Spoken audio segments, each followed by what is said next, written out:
Doing laundry has got to be one of the most hated chores, but taking care of your clothes properly can actually go a long way in reducing your carbon footprint and living more sustainably.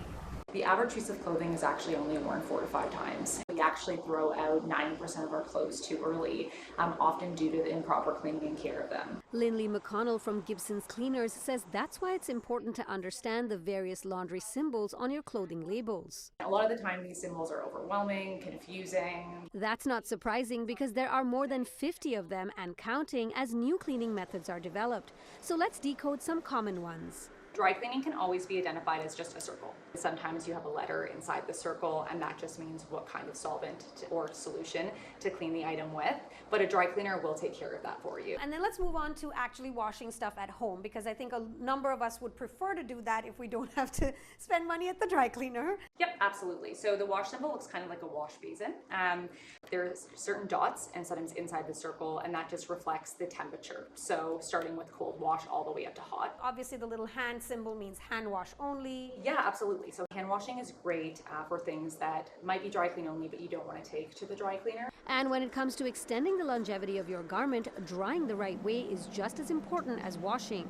We said that dry cleaning is a circle, drying is a square. So it always is going to start with a square shape. Okay. So for drying, a natural dry is just an empty square. I always say that laying flat to dry is the safest. So, you know, if you can't remember line dry, shade dry, drip dry, you can always lay flat to dry.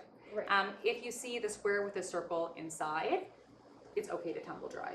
Okay. In your dryer at home. And just like we saw with the wash symbols, the multiple dots reflect heat. And it should go without saying, but if you ever see an X through any of the symbols, do not proceed with that process. Once you've washed and dried properly, it's time to iron.